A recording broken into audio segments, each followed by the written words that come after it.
Pagi kita juga sudah memberikan gambaran gitu ya, bagaimana penyakit kanker ini angkanya juga meningkat cukup signifikan. Ada begitu banyak faktor. Nanti kita akan cari tahu juga begitu ya, bagaimana sih upaya pencegahannya, karena terlebih ketika melakukan upaya pemeriksaan itu banyak masyarakat yang sudah dalam stadium parah dan upaya untuk bisa meminimalisir kefatalan itu sangat sulit, sehingga butuh adanya deteksi dini. Dan ini yang menjadi topik kita. Deteksi dini, solusi terbaik. Kalau kita merujuk pada angka yang ada begitu ya secara global, angkanya juga terus meningkat dari tahun ke tahun. Nah, Anda nanti juga boleh ya ikut berdiskusi bersama kami, memanfaatkan line telepon 03153454474, 031534790 atau WA 081331 4 x 992. Siaran kita pagi ini juga bisa Anda dengarkan melalui aplikasi RRI Digital secara streaming. Ada kolom live chatnya juga yang bisa Anda manfaatkan, termasuk juga bisa Anda saksikan melalui kanal YouTube RRI Surabaya. Kolom komentarnya juga bisa Anda manfaatkan untuk bisa menyampaikan pertanyaan dan juga komentar ataupun pendapat Anda. Setiap tanggal 4 Februari diperingati sebagai Hari Kanker Sedunia. Tujuan diperingatinya Hari Kanker Sedunia adalah tentunya mengajak seluruh masyarakat untuk peduli dan mau meningkatkan kesadaran untuk mencegah kanker sehingga bisa menurunkan angka kesakitan dan juga kematian akibat kanker. Kanker payudara, kalau tadi saya sebutkan ada begitu banyak macam kanker gitu ya, tapi kalau bicara tentang kanker payudara, ini adalah menempati urutan pertama terkait jumlah kanker terbanyak di Indonesia, serta menjadi salah satu penyumbang kematian pertama akibat kanker. Data Globokan tahun 2020, jumlah kasus baru kanker payudara itu angkanya mencapai 16,6% dari total 396.914 kasus baru kanker di Indonesia. Totalnya ada sekitar 68 ribuan lebih lah ya. Dan jumlah kematiannya cukup banyak.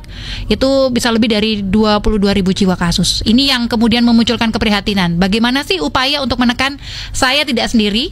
Di studio saya sudah bersama dua narasumber saya. Harusnya tiga, nanti yang satu menyusul begitu ya. Yang pertama saya menyapa dulu. Ada Ibu Ambarwati Sri Iriantini, Ketua Race to Recovery Surabaya. Selamat pagi, Assalamualaikum Bu Ambar. Selamat pagi, waalaikumsalam warahmatullahi. Kabar baik dan juga sehat ya?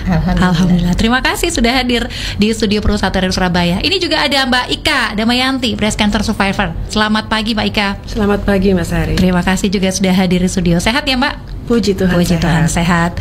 Nanti yang ketiga ada Dr. Dwirani R. Pratiwi SP BFICS Breast Surgeon RS Onkologi Surabaya yang sedianya kita tunggu kehadirannya untuk bisa berbincang bersama kita. Tapi menarik karena semua narasumber kita ini cewek begitu ya. Tadi udah dibilang bahwa ternyata kanker payudara itu menempati urutan pertama terkait jumlah kanker terbanyak di Indonesia. Meskipun memang kanker payudara ini juga bisa menjangkiti laki-laki, tapi ya tentu ini harus memunculkan kesadaran terlebih kepada kita kaum perempuan begitu ya. Nah ini saya menarik dulu deh kepada Mbak Ika.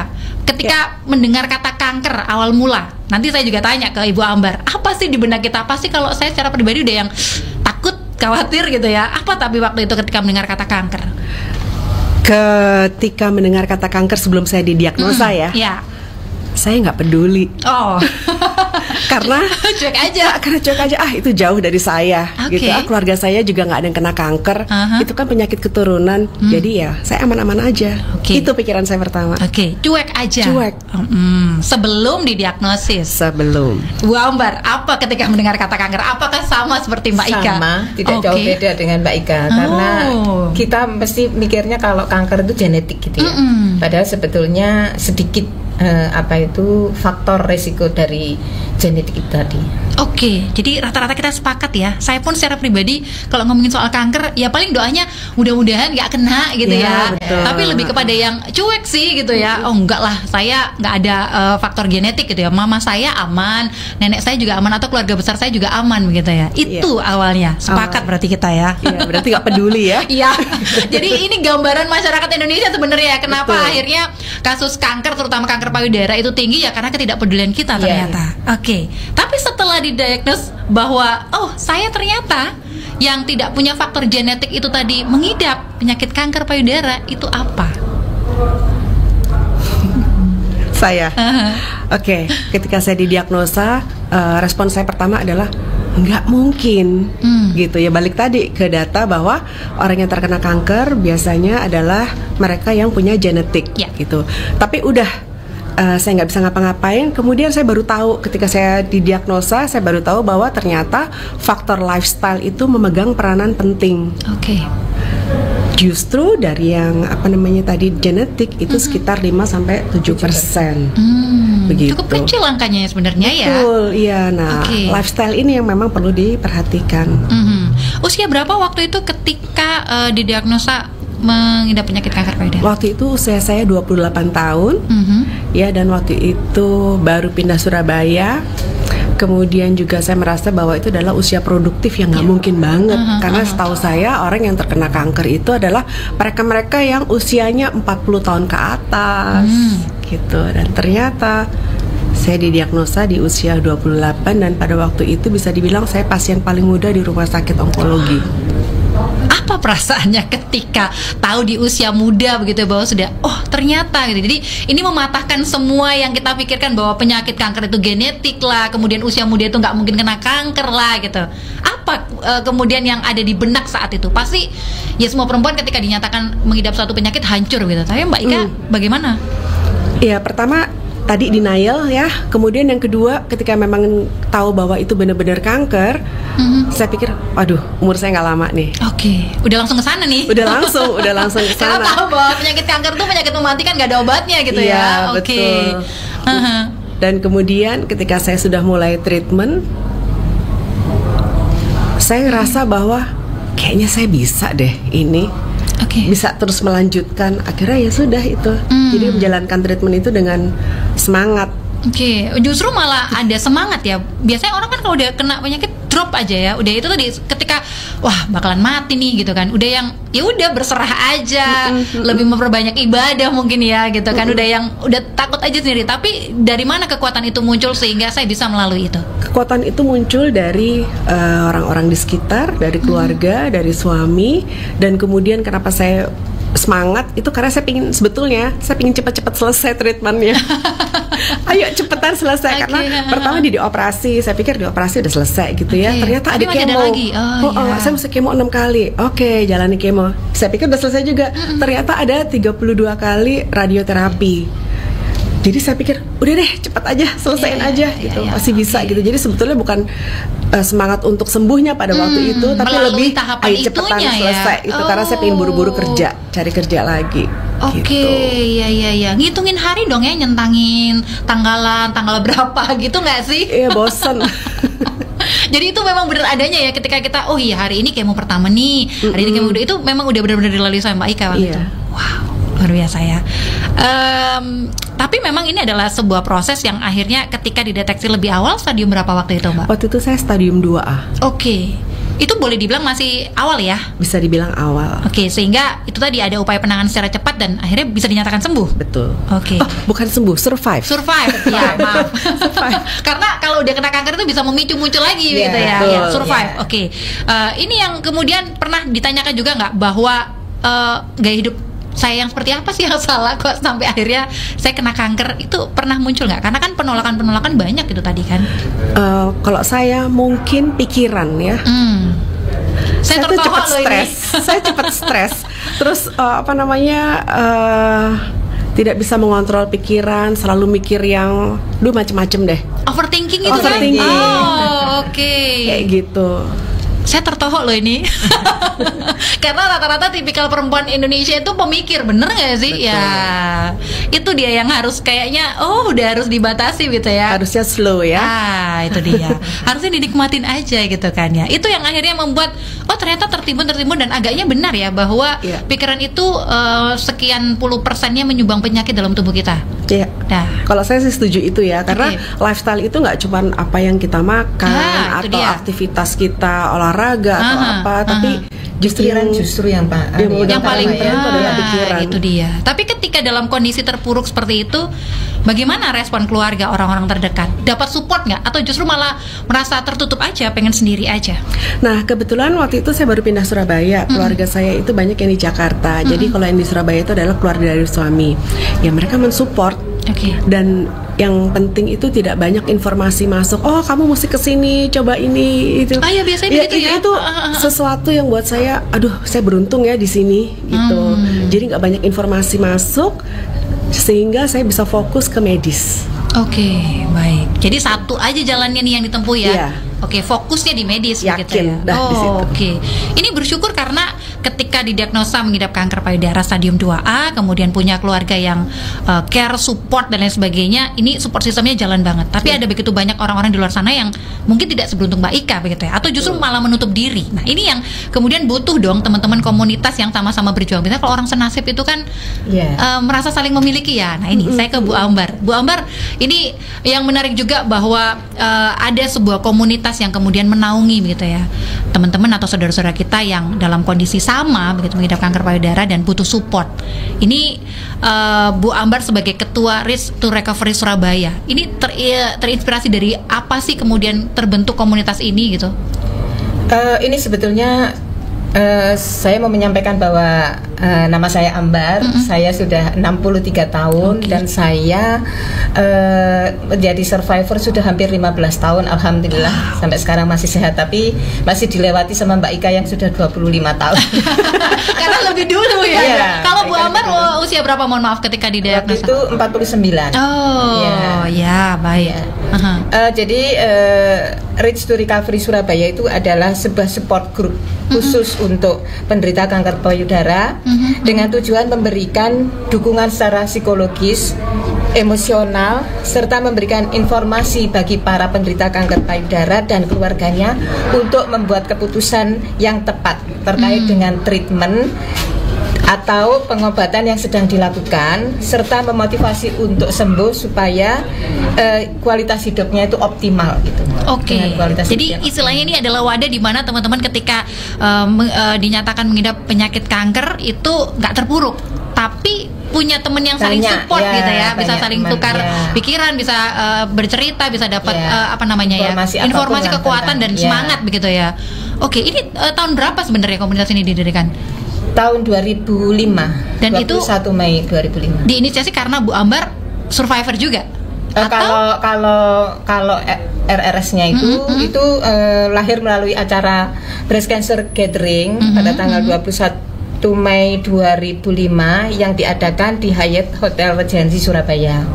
Jadi di bawah bimbingan Rumah Sakit Onkologi Surabaya dan Yayasan Kanker Indonesia Pusat Jakarta yang telah berhasil membentuk dan membina Reach to Recovery Jakarta sejak tahun 1995. Jadi para breast cancer survivor di Surabaya mengadopsi program Reach to Recovery Internasional atau RRI, sebuah program support group bagi penderita kanker payudara yang sejak tahun 1969 telah diakui oleh Lembaga Kanker Internasional atau UICC.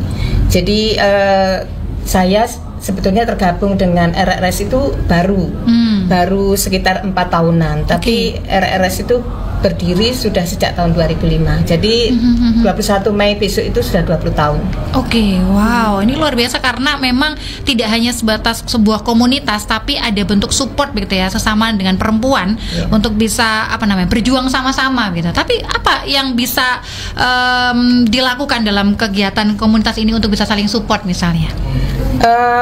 Kalau misalnya untuk teman-teman yang sedang didiagnosa, sedang menjalani terapi atau yang sudah melewati itu, kita memberikan penjelasan di komunitas ini. Kita memberikan penjelasan dan berbagi cerita. Terutama sebetulnya memang orang-orang itu lebih percaya kepada survivor karena kan kita sudah melewati ada bukti nyatanya gitu ya, saksinya gitu kan ya, saksi hidup. Betul. Oke, baik. Jadi lebih banyak bercerita ke pengalaman, kemudian mungkin ketika mereka didiagnos ini aku harus gimana atau seperti apa begitu ya. Terutama yang susah adalah ketika saat mereka itu menjalani kemoterapi. Jadi sebetulnya efek kemoterapi itu tidak semua orang sama ya. Jadi ketika menjalani kemoterapi itu kita harus menekankan bahwa sakitnya itu sebentar, tapi sehatnya itu lama. Ini loh contohnya gitu. Jadi itu juga mungkin yang membuat mereka percaya dan oh ya saya harus semangat untuk mengikuti menjalani terapi ini sampai selesai gitu. Karena mohon maaf sebagai orang awam yang hanya melihat di media sosial saja gitu ya, ada begitu banyak survivor yang kemudian menunjukkan gitu, kita ngeri aja gitu ya, yang rambutnya sudah rontok, kemudian tubuhnya jadi kurus, itu yang kemudian membuat kita takut gitu ya, sehingga Ya lebih baik nggak usah melakukan upaya pemeriksaan secara dini deh. Kerap kali gitu. Nah, itu yang harus diluruskan ya. Jadi makanya kenapa ada hari peringatan kanker ini ya, upayanya adalah untuk mengajak orang mendeteksi secara dini sehingga bisa meminimalkan kefatalan itu tadi ya. Wah, menarik ini sebenarnya. Tapi sebelum nanti kita kembali ke Bu Ambar dan juga Mbak Ika, saya juga sudah bersama dengan narasumber yang sudah saya janjikan tadi gitu ya. Ada Ibu Dr. Dwirani R. Pratiwi, SPB, FICS, Breast Surgeon RS Onkologi Surabaya. Selamat pagi Bu Dokter, saya panggil ya? Dokter Wiwin. Dokter Wiwin, selamat pagi. Iya, maaf terlambat. Gak apa-apa, aman. Terima kasih. Yang penting sudah datang di sini, kita berbincang untuk bisa mengedukasi masyarakat begitu. Siap. Sehat ya, Dok? Sehat. Terima kasih. Ini menarik juga, tadi di awal kita sudah berbincang bersama Mbak Ika, Bu Ambar, bahwa ternyata ketika mendengar kata kanker itu rata-rata orang cuek loh. Cuek apa serem? Dua-duanya ya mirip, beda tipis ya antara cuek atau serem. Mungkin karena itu tadi, kalau saya dan kedua narasumber saya sepakat bahwa saya nggak ada faktor genetik sehingga mungkin saya kecil lah kemungkinan untuk terkena kanker. Itu yang pertama. Jadi akhirnya muncullah kata cuek. Kemudian yang kedua adalah mungkin takut. Apa ini, Dok, pandangannya ketika ini menjadi dasar bahwa masyarakat Indonesia ini belum memiliki kesadaran dan keberanian untuk memeriksakan diri sehingga pengidap kanker itu tinggi angkanya?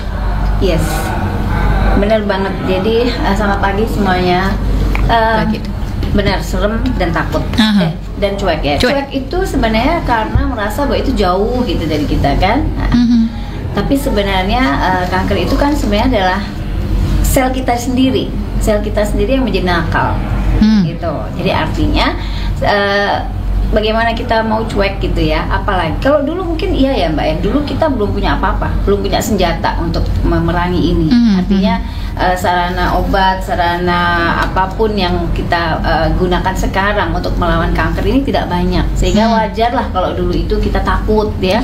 Karena dulu memang kalau kanker deket sama meninggal, bukan gitu pasti. Apalagi kanker payudara dulu dari awal tuh sudah kanker wanita tertinggi. Tapi sekarang ini yang mungkin perlu kita ketahui bersama bahwa pengobatan atau senjata kita untuk melawan ini udah banyak gitu dan hasilnya baik. Jadi hasilnya baik, kenapa bisa bilang begitu? Dari bukti, dari statistik gitu. Jadi sekarang itu memang angka kanker payudara di dunia itu meningkat besar sekali. Kenapa? Karena sarana deteksi dininya jalan. Artinya dia begitu dia masih dini udah ketahuan. Nah, tapi angka kematian menurun drastis. Kenapa? Karena ditemukan dini, sehingga mereka bisa survive lebih lama, sehat, kualitas hidupnya seperti biasa, seperti orang sehat lainnya.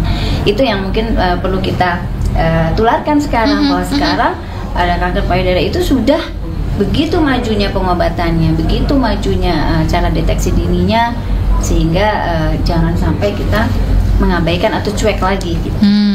Oke, ini kabar baiknya ya. Ketika memang deteksi dini yang lebih banyak ditakutin orang, ternyata itu berbuah hasil positif. Bisa meminimalkan kefatalan itu tadi ya. Upaya untuk harapan hidupnya jauh lebih panjang begitu ya, Dok ya.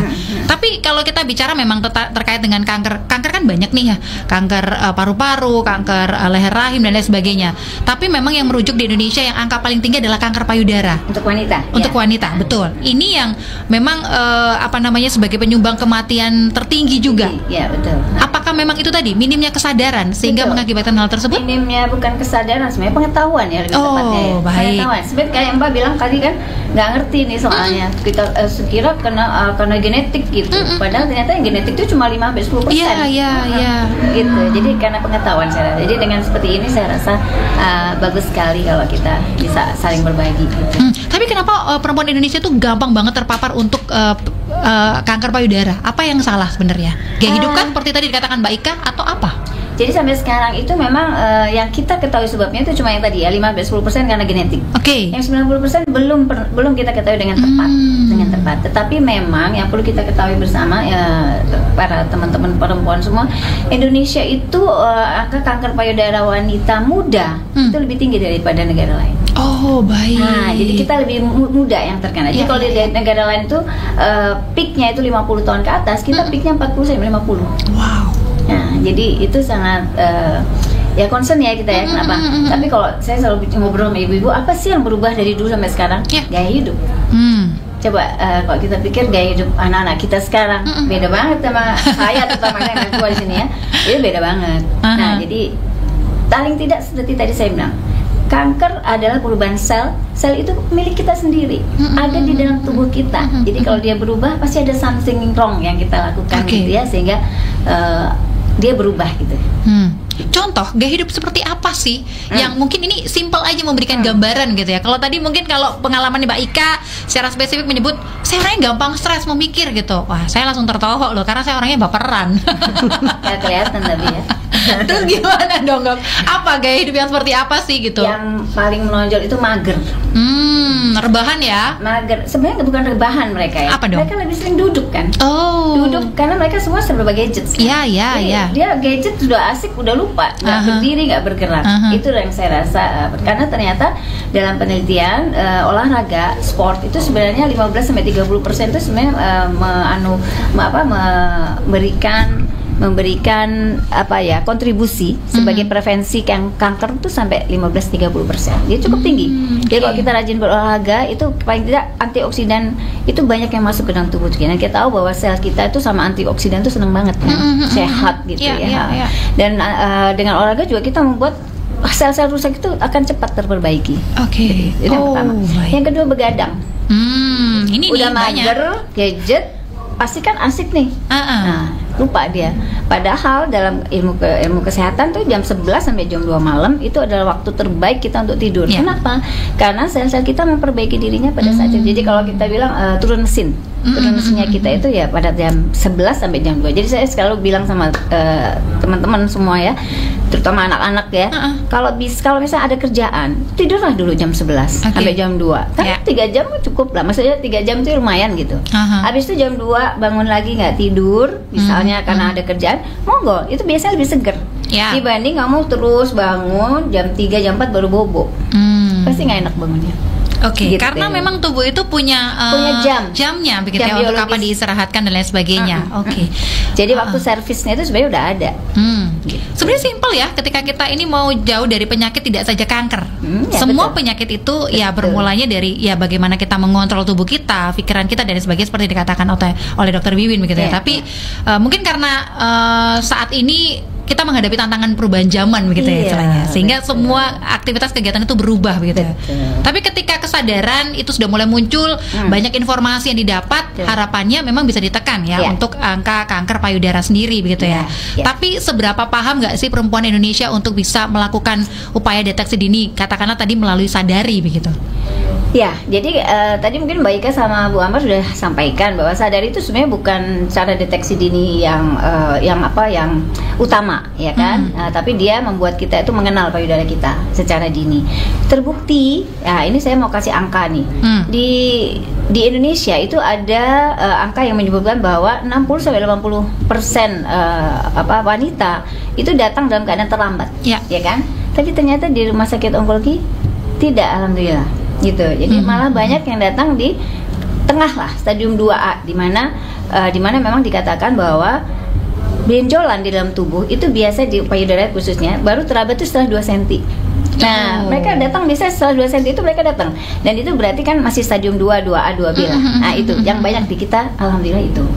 Justru yang 3B, C itu sangat jarang sudah sekarang, atau langsung stadium 4 begitu ya. Tapi artinya kalau kita sering-sering melakukan sharing seperti ini, mudah-mudahan kesadaran itu makin tinggi. Mudah-mudahan kita semua lebih banyak hidup berkualitasnya lebih banyak gitu. Karena kita belum tahu, kita nggak bisa cegahkan. Tapi kalau kita tahu dini kan, insya Allah kita kualitas hidup baik. Kalau umur bukan di tangan kita, bisa Allah kasih kita umur panjang, tapi kualitas hidup kita jelek kan? Baik. Istilahnya ada ikhtiar juga yang kita lakukan begitu ya. Bagaimana sih caranya untuk menjaga tubuh kita tetap sehat gitu ya. Tapi harapannya memang ketika kita memperingati untuk Hari Kanker ini juga itu tadi sebagai upaya kampanye begitu ya. Sosialisasi kita untuk bisa menumbuhkan kesadaran dari masyarakat. Pengetahuan dan kesadaran. Baik, saya undang Anda pendengar yang ingin juga berbincang bersama kami, manfaatkan line telepon 5345474, 5347950 atau WA 08133 satunya 4 kali 992. Kita terima penelpon terlebih dahulu. Selamat pagi. Selamat pagi Mbak Sani. Pak Joni silakan. Pagi Dokter Lili, Bu Ambar, salam sehat semuanya. Selamat pagi Pak Joni. kanker ini memang cukup menghantui ya, untuk warga masyarakat. Begini Dok, saya mau tanya ya, dari faktor internal genetik memang prosentasenya kecil, kemudian yang lebih besar prosentasenya dari faktor eksternal ya. Sekarang begini Dok, tadi dokter bilang itu terjadi karena sel-sel dari sel-sel kita sendiri ya, sel-sel yang nakal ya. Rupanya tidak pejabat aja yang nakal, sel-sel juga ada yang nakal ini. Baik. Dok, saya mau tanyakan masalah pengobatan herbal ya. Ini sering bermunculan di beberapa media cetak maupun media sosial, bisa menyembuhkan kanker dan sebagainya. Menurut perspektif medis, benar enggak itu Dok? Kalau memang tidak betul, kenapa BPOM itu harus memberikan registrasi kepada mereka? Ini kan malah menjerumuskan. Yang kedua, bukankah negara-negara maju seperti Amerika dan beberapa negara Eropa punya dokter-dokter yang luar biasa pandai ya? Kenapa sampai belum bisa menemukan pengobatan untuk kanker Dok? Jadi yang kadang kita berpikir apa yang tingkat kesulitannya apa begitu ya. Itu aja saya rasa Dok. Baik. Ampun, selamat pagi. Selamat pagi, terima kasih Pak Joni. Ini menarik juga ya, karena tadi juga saya mau sempat singgung bahwa ketika orang terdiagnos kena kanker itu kan apapun akan dicoba begitu ya. Tadi kalau cerita dari Mbak Ika, Bu Ambar ini hanya fokus pada satu, yaitu medis gitu ya. Tapi ada begitu banyak orang yang ketika tahu kena kanker tuh panik, maunya nyoba semuanya termasuk tadi pengobatan herbal dan sebagainya. Apa komentarnya? Terima kasih Pak Joni, kayak diuji jadi aku. Ya, baik. Jadi begini, dalam medis kami dokter-dokter tuh tidak bisa atau tidak boleh memberikan sesuatu yang nggak ada bukti, kan begitu. Sehingga segala sesuatu yang kita berikan pada pasien itu harus no harm, tidak boleh berbahaya. Gimana taunya kamu kalau nggak berbahaya, kan gitu? Jadi coba diuji gitu. Makanya ada yang namanya uji klinis. Nah, jadi misalnya kita sekarang ini yang established di kanker payudara itu kan ada 5: operasi, kemudian radiasi, kemoterapi, hormonal terapi, dan target terapi. Ini semua jadi established kan apa? Karena sudah terbukti selama hampir lebih dari 50 tahun ini berhasil. Buktinya apa? Itu tadi angka kematian menurun, angka kualitas hidupnya meningkat, sebenarnya terbukti gitu. Jadi kita tidak bisa dulu radioterapi itu ganas banget, pakai alat yang yang merusak begitu. Lama kelamaan menjadi makin baik itu semua dengan penelitian yang melalui apa yang kita sebut sebagai uji klinis. Uji klinis itu adalah uji klinis 1, 2, dan 3 gitu. Nah, sebenarnya saya pernah ngobrol-ngobrol juga sama teman-teman. Kalau misalnya herbal itu begitu memang betul bisa mengobati penyakit atau kanker, enak banget gitu loh. Senang kita ini kan, udah rasanya nggak terlalu pahit atau nggak terlalu nggak enak, sembuh. Nah, tapi buktinya apa gitu loh. Sebenarnya kalau itu diteliti dengan baik ya, dengan itu mungkin dan memang terbukti juga baik, tidak ada masalah sebenarnya. Asal bisa dibuktikan berapa banyak sih pasien yang kita obatin dengan itu dan menjadi sembuh. Dan sembuh itu kriterianya apa? Harus ada kriterianya. Awalnya bagaimana, ininya bagaimana. Ya itu sebenarnya hal-hal yang kita bicarakan di dunia medik seperti itu. Dan tadi Pak Joni tanya kenapa kok begitu banyak orang pintar nggak bisa nemuin. Ya itu rahasia Tuhan ya Pak Joni. Kan ilmu Allah itu katanya banyak sekali ya, kita cuma diberi setitik saja. Tapi sebenarnya biaya penelitian untuk kanker itu yang terbesar di Amerika, yang terbesar gitu. Jadi kalau dibilang kita tidak berusaha itu ya nggak benar. Sedangkan kalau pengobatan alternatif atau pengobatan herbal itu kalau di Cina itu complementary kita sebut ya, kalau di dalam medis itu complementary, itu diteliti sebenarnya. Jadi di Chinese itu mereka punya 2 rumah sakit, yang satu memang rumah sakit complementary, yang satu memang rumah sakit yang medis ala western ya. Jadi sudah diteliti, tapi itu kita tidak akan bisa memberikan selama belum ada bukti, dan bukti itu ada angkanya. sekian persen memang menghasilkan hasil yang baik. Gitu. Jadi terus diteliti. Jadi seandainya herbal itu memang sesuatu yang bermanfaat atau menyembuhkan, ayo kita teliti gitu ya, dengan yang benar ini. Sebelum nanti ke pengalaman Mbak Ika sama Bu Ambar, saya ke penelpon kembali. Selamat pagi. Halo, assalamualaikum, selamat pagi Mbak Sari Julia, Bu Dokter Tiwi, Bu Ika dan Ibu Ambarwati. Pertanyaan untuk Bu Dokter, bagaimana menurunkan angka kematian yang disebabkan oleh kanker? Apa saja strategi utama menurunkan angka kematian yang disebabkan oleh kanker? Berikutnya, apa upaya pemerintah mewujudkan transformasi kesehatan, khususnya Kementerian Kesehatan, untuk deteksi dini jenis kanker utama yang sering terjadi pada wanita itu apa saja, dan untuk pria itu apa saja? Berikutnya, langkah Kementerian Kesehatan bekerja sama dengan dokter-dokter umum di puskesmas untuk bisa melakukan USG dan layanan deteksi dini kanker lainnya. Adakah nomor pelayanan publik untuk hotline dari Kementerian Kesehatan tersebut? Sekian dan terima kasih dari saya. Makasih Bu Dokter, Bu Ambarwati dan Bu Ika. Salam sehat selalu, Mbak Sari juga. Semoga kita semua tidak lagi mengalami hal yang dialami oleh yang tadi sudah berbagi pengalaman cerita dari Bu Ambar dan Bu Ika. Salam sehat selalu. Terima kasih. Assalamualaikum. Waalaikumsalam. Terima kasih Bu Wira. Ditahan dulu begitu ya. Ini ada penelpon lagi yang juga sudah gabung bersama kita. Kan tadi ditanyakan juga apakah memang sepakat bahwa deteksi dini itu adalah upaya untuk mencegah. Nah, itu yang nanti kita akan jawab satu persatu begitu ya. Ada penelpon yang juga sudah siap ini ya untuk bisa kita terima pertanyaannya. Mungkin Anda bisa manfaatkan 534-5474 534-7950 atau melalui WA 08133 satunya 4 kali 992. Agaknya ini oke, kita terima dulu. Selamat pagi. Selamat pagi. Baik, dengan siapa di mana? Saya dengan Estudianti dari mahasiswa UINSA, Sunan Ampel, Surabaya. Ada yang mau ditanyakan?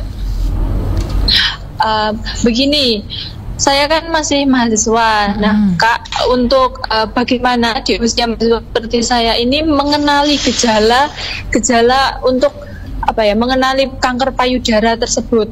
Terus apakah lebih rentan dengan kanker payudara di usia muda seperti saya ini? Lalu untuk makanan, apakah ada makanan yang dilarang untuk dimakan dengan tujuan menghindari kanker payudara tersebut? Begitu. Oke, baik. Terima kasih. Ya, sama-sama. Oke, baik. Ini usia muda, takut juga udah mulai harus memunculkan kewaspadaan begitu kan ya. Tapi menanggapi pertanyaan dari Bu Wira dan juga Mbak Esti itu tadi, bagaimana Dok? Baik. Bu Wira dulu nih, pertanyaannya lengkap banget. Yang pertama itu kanker yang bagaimana cara kita agar tidak menurunkan angka kematian gitu ya katanya. Apakah melalui deteksi dini itu mampu? Begitu. Jadi begini, kanker itu ada dua macam. Ada kanker yang kita bisa mendeteksi dini, ada kanker yang tidak bisa kita deteksi dini. Nah, bersyukurnya kanker pada wanita yaitu payudara dan serviks itu sudah ada deteksi dini.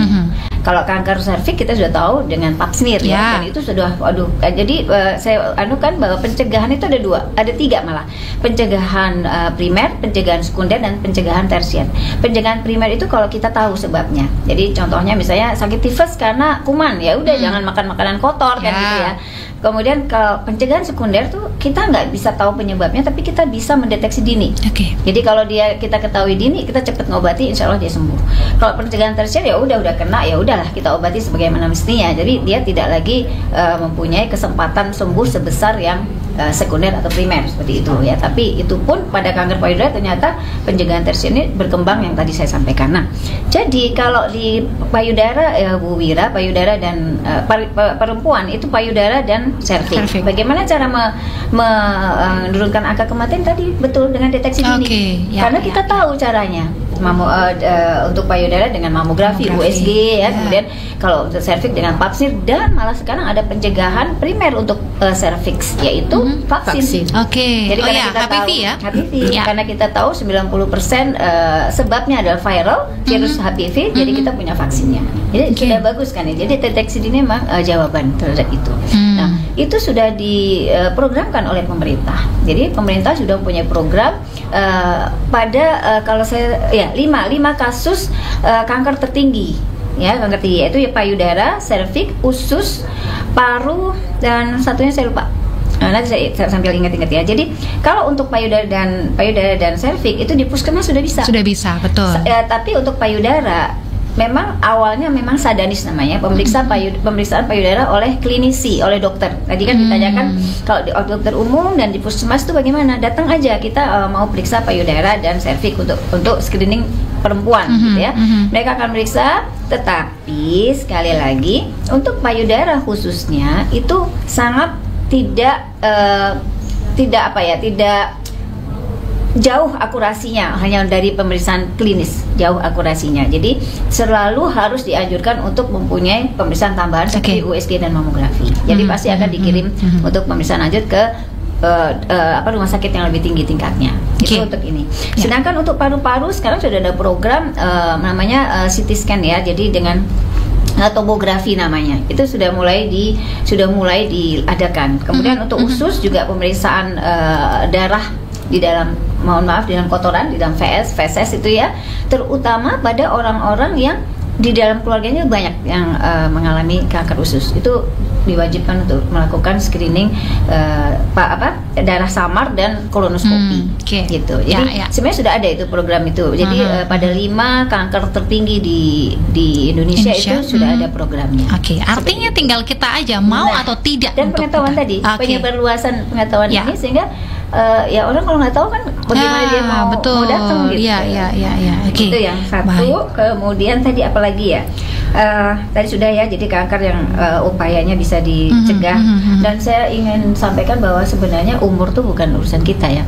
Jadi sebenarnya kematian, maksudnya kematian yang indah itu lebih enak daripada kematian yang sakit, menyakitkan. Jadi yang kita upayakan tuh ikhtiarkan tuh supaya meninggal tadi kalau pulang ke Tuhan tuh dalam keadaan yang bahagia gitu. Itu yang pertama. Kemudian tadi pada Mbak Esti usia muda.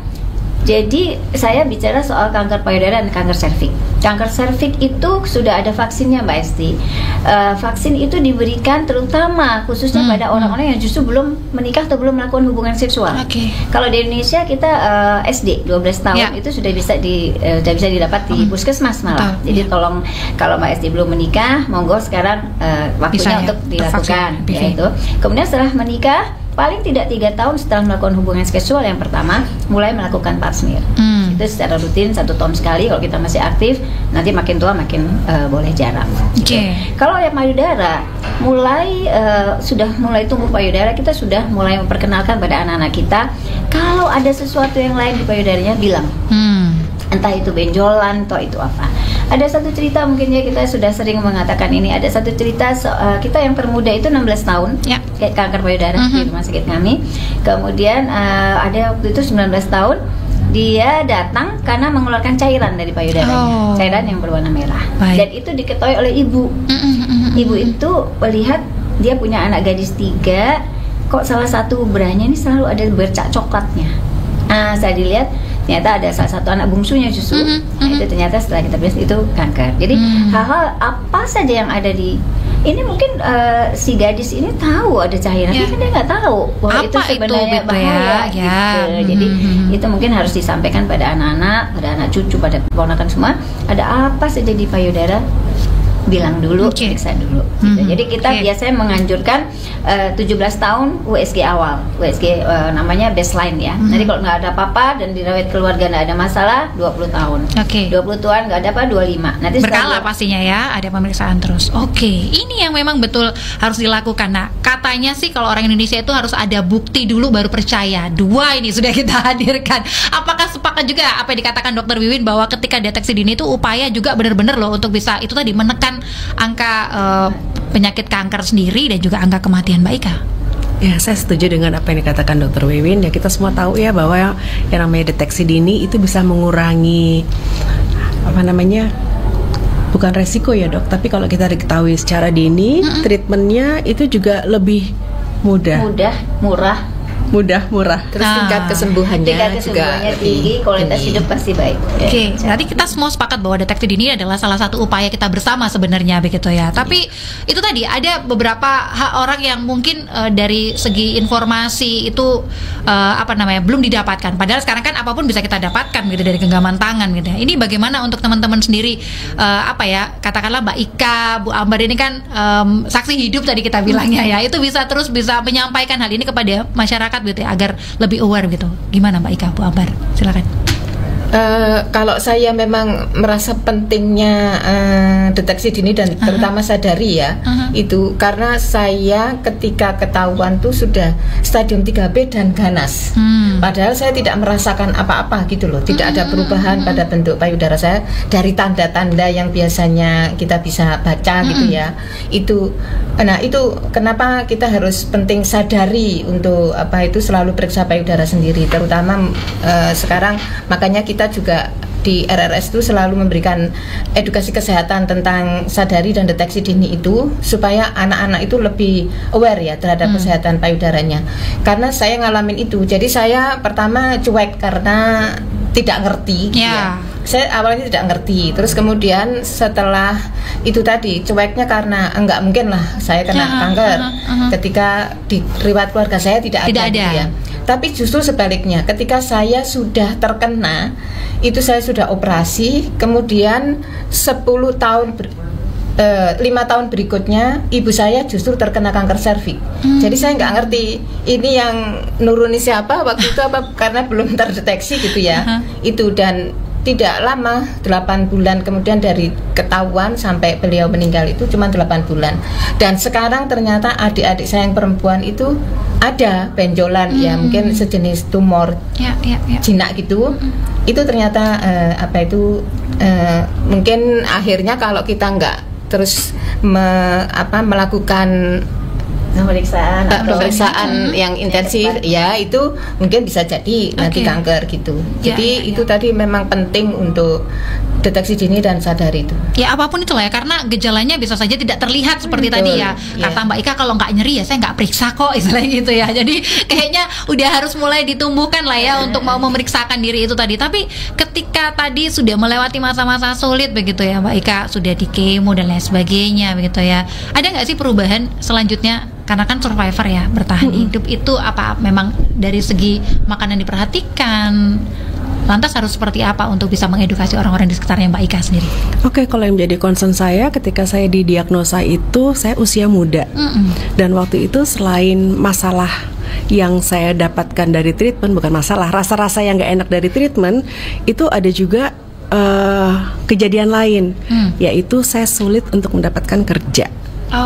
Ya, jadi kalau ngelamar kerja kemudian ada pertanyaan apakah pernah dioperasi 5 tahun terakhir, kemudian saya sebut ya, bisa dijamin saya tidak akan mendapatkan interview yang berikutnya. Nah, dari situ saya merasa bahwa ini orang-orang ini pengetahuannya mengenai kanker itu sedikit ya. Padahal kalau seperti saya ini, saya merasa bahwa saya sudah bisa survive, saya masih bisa beraktivitas seperti normal, orang normal. Orang lain ya, betul. Nah, oleh karena itu saya tuh sangat concern untuk menceritakan, membagikan pengalaman saya ini, dan senang banget apabila mendapatkan kesempatan untuk sharing mengenai yang namanya deteksi dini.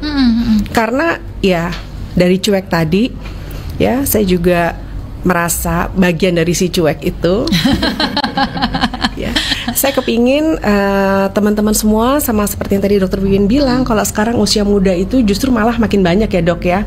Jadi kepinginnya mereka itu tahu, mereka mengenali payudara mereka, jadi sehingga apa yang ada sesuatu yang berubah di payudara, mereka langsung aware dan langsung mau periksa. Jadi kalau memang itu kanker, itu bisa dideteksi, ditangani secara dini, dan akhirnya mereka bisa survive. Mereka bisa betul. Kepinginnya itu. Jadi salah satu program dari Resto Recovery Surabaya itu adalah melakukan tadi seperti Bu Ambar bilang, health education. Itu ke SMA, ke universitas, seperti itu. Jadi gimana caranya supaya mereka tuh aware dan mereka tahu cara melakukan sadari yang benar, paling tidak itu. Gitu. Tapi memang sih terlihat sih ketika kita melakukan health education itu separuh tertarik, separuh sibuk sendiri gitu. Jadi memang harus berulang-ulang. Oh iya. Ini PR kita bersama sebenarnya ya. Terlebih juga untuk teman-teman survivor yang ini itu tadi, kalau kita bicara tentang saksi hidup, agaknya mereka jauh lebih percaya begitu dok ya. Sehingga sama-sama lah ya istilahnya untuk kita bisa mengenalkan hal tersebut. Tapi ada nggak sih ketika itu tadi, kalau Mbak Ika mungkin di usia muda ketika didiagnosis kena kanker payudara, keluarganya support. Bu Ambar sendiri ketika di usia berapa tadi Bu? 40-an sekian, 49. Itu bagaimana ketika memang di awal seperti itu dan akhirnya menjadi apa ya, penyemangat untuk penderita-penderita lain? Sebetulnya sama dengan Mbak Ika. Jadi support system itu terutama dari keluarga ya. Jadi keluarga terdekat, terutama suami, anak-anak, kemudian lingkungan kita, teman-teman kita yang peduli gitu. Menurut saya sebetulnya, kalau saya ya, menurut saya kalau kita itu sudah terkena gitu, kita tidak perlu untuk menyembunyikan diri ya, dalam arti setelah kita proses semuanya. Karena kalau misalnya ada yang ketika saya kena itu, sekitar sebelum saya operasi, saya tidak pernah mengatakan ke siapapun supaya saya tidak dipengaruhi untuk kenapa kamu kok nggak pakai obat herbal aja, kenapa kok nggak pengobatan alternatif gitu. Karena saya yakin bahwa ini sakit saya itu medis, jadi harus diselesaikan dengan cara medis. Yang tadi itu menarik banget, karena kan Baiknya di awal tadi bilangnya nggak, saya fokus saja sama medis. Apa memang nggak ada keinginan gitu? Karena kan banyak ya masuk pakai ini, pakai itu gitu. Ada. Kenapa bisa lantas memutuskan saya tetap setia sama yang satu ini? Gimana? Jadi waktu itu seperti tadi sama dengan Bu Ambar ya, support system ya. Nah, ketika saya pulang ke Jakarta, waktu itu niatnya mau refreshing setelah kemo pertama. Itu keluarga saya itu banyak yang lama nggak ketemu, kemudian datang ke rumah itu dengan berbagai macam support. Salah satunya itu adalah bawa daun-daun kering yang buat saya untuk direbus. Terus ada yang bawa resep obat gitu. Dan waktu itu saya justru marah, karena saya pikir saya untuk memutuskan melakukan treatment ini itu tuh nggak mudah. Mulai dari operasi, kemo, radioterapi. Nah ini kok orang-orang datang cuma ngasih saya rebusan. Saya pikir waktu itu ibu saya bilang, udah jangan marah, mereka tuh niatnya baik gitu. Iya, cuman tolong dihargai keputusan saya. Dan kalau mereka mau bantu, tolong bantu doa aja, karena itu yang saya butuhkan. Jauh lebih penting sebenarnya. Jauh lebih penting itu. Nah, tapi memang saya juga ada tergodanya pada waktu itu. Ketika saya waktu itu kan baru nikah dan saya pingin banget punya anak, pingin banget hamil. Nah, waktu itu ketika saya masuk tahap kemo, itu saya tanya sama dokter Arya Jatmiko, dokter saya kasih contoh dong satu orang aja yang pernah kemo dan bisa hamil. Dan waktu itu nggak ada. Gitu. Jadi waktu itu belum ada. Waktu itu. Nah, kemudian terus saya pikir-pikir, saya tanya lagi. Akhirnya saya gini ke suami saya, kayaknya saya nggak mau kemo deh. Saya takut ntar kalau kemo, ini omongan orang awam kan, takut kering, ini terus saya nggak bisa punya anak. Padahal saya pengen punya anak. Jadi saya antara pengen sembuh dan pengen punya anak, pengen hamil. Akhirnya waktu itu sahabat saya itu ngabari kalau di rumahnya itu sedang ada orang pinter. Saya pikir saya pas lagi di Jakarta juga, kenapa enggak saya datang ke situ aja. Bener, saya mulai berhadapan-hadapan, kemudian saya mulai disalahin nih.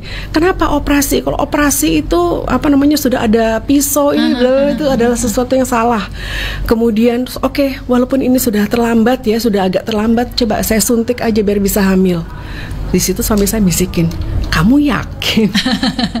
Itu apa yang mau disuntik di situ gitu? Dia loh bukan dokter gitu. Akhirnya di situ saya waktu itu sih sebetulnya lebih takut sama suami saya. Ya udah deh, saya nggak usah deh gitu. Akhirnya saya balik lagi ke dokter Aryo. Mungkin waktu itu dokter Aryo juga bosen kali ya, pertanyaannya itu aja. Nah, pada waktu itu dokter tuh ngomong gini, Ika, operasi kamu itu berhasil sukses itu bukan karena saya atau tim saya yang hebat. Jadi waktu itu prediksinya 4 jam terus dipermudah menjadi 3 jam. Kalau kamu tanya saya mengenai masalah anak, masalah hamil, saya tidak punya jawabannya. Tapi percayalah, kalau Tuhan mau kasih, pasti Tuhan akan kasih. Nah, nggak tahu ya, pada waktu itu ketika saya mendengar kata-kata dokter Aryo itu, kayak seperti mendapat siraman rohani gitu ya. Terus saya, oke dok, saya besok kemo. Ya udah, akhirnya tuh saya kemo dan kemudian saya untuk selanjutnya saya udah yang pasrah, udah deh, lakuin aja semuanya. Dan ya 7 tahun berikutnya akhirnya saya hamil. Butuh sabar yang panjang ya, tapi itulah sebuah proses karena kita nggak pernah tahu, karena masing-masing orang tentunya berbeda pengalamannya. Tapi itu tadi soal anak sebetulnya kan tidak harus karena kita kena kanker ya. Kalau Tuhan memang belum kasih, ada yang 15 tahun juga Jadi memang soal kesabaran dan keikhlasan kita untuk karena masing-masing orang punya prosesnya.